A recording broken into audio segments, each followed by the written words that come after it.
यदि आप सुखी रहना चाहते हैं तो अपने बच्चों को थोड़ा उसके हाल पर भी छोड़ दें, अपने आप निपटेगी। भाई 8 साल से ऊपर का बच्चा जब मोक्ष जा सकता है तो 8 साल से ऊपर की लड़की ससुराल क्यों नहीं चला सकती है? पहले शादी 13-14 साल में हो जाती थी और सारी जिंदगी ससुराल में रहती थी। हजारों में कोई एक आध केस आता था कि लड़की घर वापस आती थी। ज्यादा से ज्यादा लड़कियां सेट हो जाती थी। अब ज्यादा से ज्यादा लड़कियां, बोलो ना, मैं नहीं बोल रही, जो नहीं आ रही है ना वो भी तैयार बैठी है, जो नहीं आ रही है ना वो भी तैयार बैठी है। मौका मिले तो जाऊं, किसी वजह से रुकी हुई है वो भी नहीं। जहां रहो, जैसे रहो, एडजस्टमेंट करके रहो, क्योंकि सबको ही करना पड़ेगा। हमारे यहाँ एक शब्द कहा जाता है, रहन सहन। बोलो ना, क्या बोलते हैं? रहन सहन। रहना है तो सहना पड़ेगा, रहना है तो सहना पड़ेगा, और नहीं रहना है तो सहन मत करो।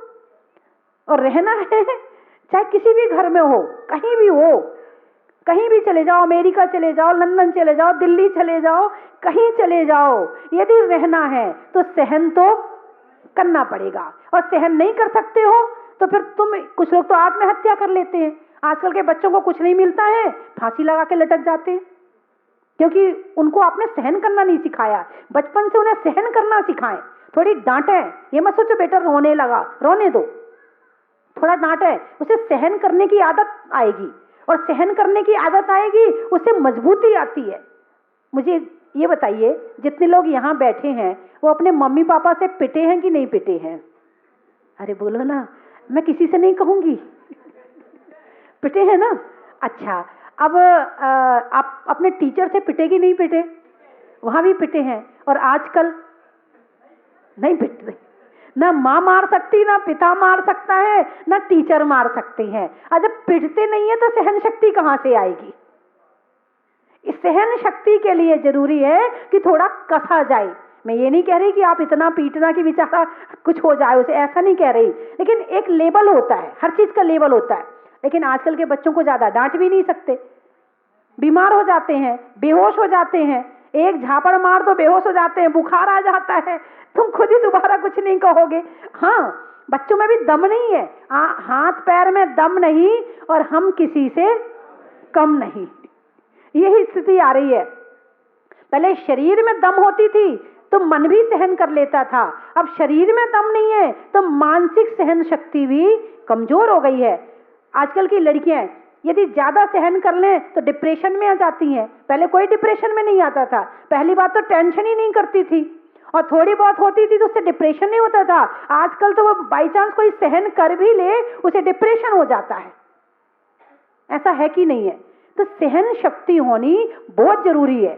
सहन शक्ति ना हो तो संबंध खराब हो जाते हैं, परिवार खराब हो जाते हैं, क्योंकि सहन शक्ति नहीं है इसलिए जल्दी क्रोध आ जाएगा, सहन शक्ति नहीं है इसलिए क्रोध भी जल्दी आएगा, और क्रोध जल्दी आएगा तो सामने वाले को भी आएगा, फिर तुम बोलोगे वो बोलेगा, फिर दोनों टेंशन करेंगे, दोनों डिप्रेशन में आ जाएंगे, दोनों बीमार हो जाएंगे। तो इस तरह से वर्तमान समय जो चल रहा है, वर्तमान समय को अच्छा बनाना है तो पहली बात है कि अपनी वाणी को अच्छा करें और प्रथमान योग पढ़ें। क्या कहा मैंने? प्रथमान योग के ग्रंथ स्वयं भी पढ़ें, अपने बच्चों को पढ़वाएं। 15 दिन की छुट्टियां हैं बच्चों की, क्या करोगे? होमवर्क मिला है, कितनी देर, घंटे 2 घंटे में पूरा हो जाएगा। अब बचा हुआ टाइम क्या करें?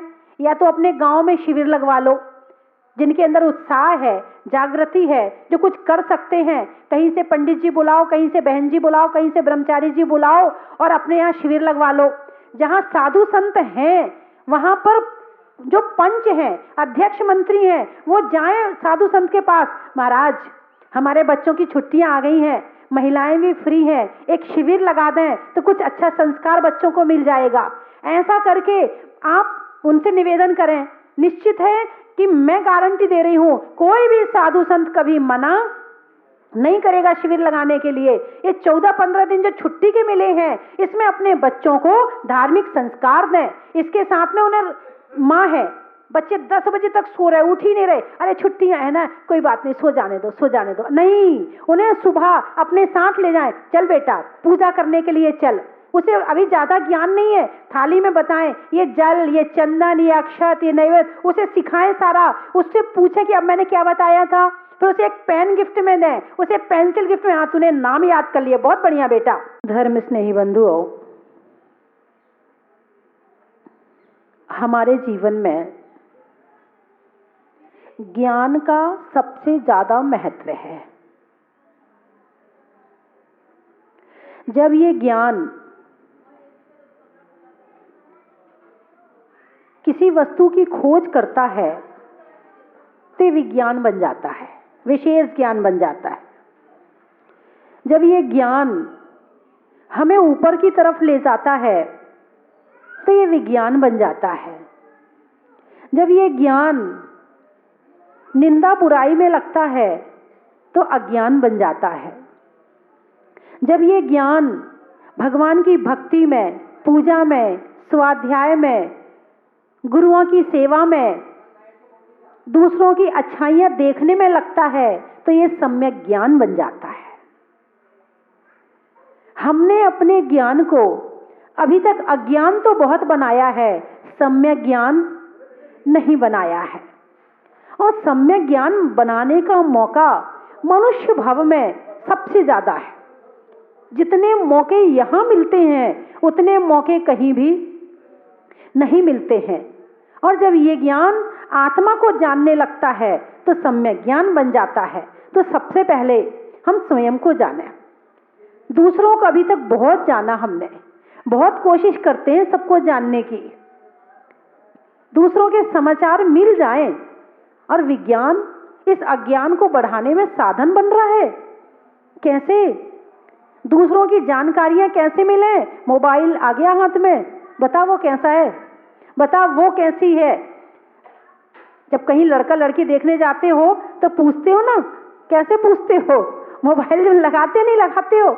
सबकी जानकारी। चलो अपने जो आपको बच्चों को घर में लाना है वो बात अलग है, लेकिन इसके बाद भी सबकी। एक बार मैं आहार करके आहार हुआ, उन्होंने वहीं तखत लगा हुआ था, माताजी 2 मिनट बैठिए। मैं बैठ गई।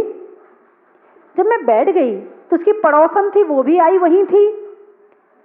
अब ये नहीं पता है कि हमें क्या बोलना। अरे ये तुम्हारा नया तखत कब आ गया, पुराना तखत कहाँ चला गया? मैंने कहा हे भगवान, अपने घर के सामान तो देखते ही देखते हैं, दूसरे के घर के भी देखते हैं कि तेरा नया तखत कब आ गया, पुराना कहाँ चला गया। बताओ, दूसरे की तखत की जानकारी रखने से कोई फायदा? पड़ोस में कोई नया सोफा आया, पुराना सोफा है, पलंग नया लगाया, क्या किया है, तो इसकी जानकारी रखने से कोई फायदा? लेकिन नहीं, दिमाग ऐसी जगह खर्च होता है जहां जरूरत ना हो। मुझे बड़ा आश्चर्य हुआ सुन करके। आदमी अपने की तो ख्याल रखता ही रखता है, और कितना फ्री है, कितना ज्ञान है इसके पास में। बुद्धि देखो, अभी धर्म की कोई बात होगी और कहेंगे कि आपको वो बात याद है कि नहीं? नहीं जी, हमें तो याद नहीं, हम तो अज्ञानी हैं। और देखो कितने ज्ञानी, दूसरे के घर की तखत की बात याद है कि तेरा तखत पुराना कहाँ गया, नया ये कहाँ कब आया, कहाँ से लाए हो। यानी हम अपने दिमाग में फालतू के इतने कचरा इकट्ठा कर लेते हैं कि वास्तविक जो हमारा ज्ञान होता है, स्वयं को जानने वाला, स्वयं को पहचानने वाला, उसका तो अता पता रहता ही नहीं है। और इसी ज्ञान को, जिस ज्ञान को हम पड़ोस में लगा रहे हैं, जिस ज्ञान को हम रिश्तेदारों में लगा रहे हैं, जिस ज्ञान को हम सारी दुनिया में लगा रहे हैं, यदि इस ज्ञान को भक्ति में लगा दें, 2-4 भजन याद कर लें, ये याद है कि पड़ोसन का तखत कब पुराना नया कब कहाँ क्या हुआ है। एक आध भजन पूछे, आपको याद है? एक भजन भी याद नहीं होगा। गाने तो याद होंगे मगर भजन याद नहीं होगा। क्या होगा गाने याद करके? भजन याद करोगे, कुछ प्रभु की भक्ति होगी। प्रतिदिन एक भजन भगवान के सामने जरूर पढ़ना चाहिए, एक भजन रोज पढ़ना चाहिए, और बड़े आराम से, धीरे धीरे, तसल्ली से। ये भगवान की भक्ति है। कुछ भजन ऐसे होते हैं कि जो केवल सुनाने के लिए गाए जाते। कुछ लोग होते हैं जो भजन केवल सुनाने, दूसरों को सुनाने के लिए गाते हैं। लेकिन कुछ भजन ऐसे भी होने चाहिए जो भगवान को सुनाने के लिए हों, और कुछ भजन ऐसे होने चाहिए जो अपनी आत्मा को सुनाने वाले हों। बोलो ना हाँ। कितने भजन याद हैं आपको बताइए जरा, अपनी अपनी उंगली दिखा दो। जिसको एक याद है वो एक, जिसको दो याद है वो दो, जिसको 5 याद है वो पूरा हाथ उठा दो। अरे भाई 5 वाले तो 5 हैं और एक वाला एक भी नहीं है। अरे एक तुमसे लागी लगन तो याद होगा। अच्छा 2 वाले भी आ गए। अच्छा 2 वाले, 4 वाले, 3 वाले भी आ गए। चलो ठीक है, एक बहन जी याद करी, वो वाला याद है, वो वाला याद है, वो वाला, हाँ 3 है याद। उन्होंने सोचा पहले कि मुझे कितने याद हैं। कम से कम 5-10 भजन तो हमें मुखाग्र होने चाहिए, क्योंकि कंठस्थ विद्या कंठस्थ दाम। कंठ में विद्या हो और गांठ में दाम हो तो कहीं चले जाओ तुम परेशान होने वाले नहीं हो। इसलिए कंठ में 2-4 भजन तो होने चाहिए। कभी भगवान के सामने बैठे, बातचीत करनी तो आती नहीं है तो भजन ही पढ़ लेंगे। और दूसरों से तो खूब बातचीत करनी आती है, भगवान से बातचीत करनी नहीं आती है। और भजन याद होंगे जब आप पढ़ते हो, बड़े आराम आराम से पढ़िए। तुमसे लागी लगन ले लो अपनी शरण, पारस प्यारा मैं तो जी संकट हमा। ऐसा आनंद आएगा, तुम्हें भी आनंद आएगा और भगवान सुनेंगे। हाँ भक्त बढ़िया है। हालांकि भगवान को सुनते भी हैं लेकिन नहीं भी सुनते, दोनों बातें हैं। भगवान के ज्ञान में सब कुछ झलक रहा है, उनके केवल ज्ञान में सब कुछ झलक रहा, सब देख रहे हैं वो, लेकिन वो कुछ कहते नहीं है आपसे, कुछ भी नहीं कहते हैं। लेकिन आप जिस समय भजन पढ़ेंगे उस समय आपका मन पवित्र हो जाएगा।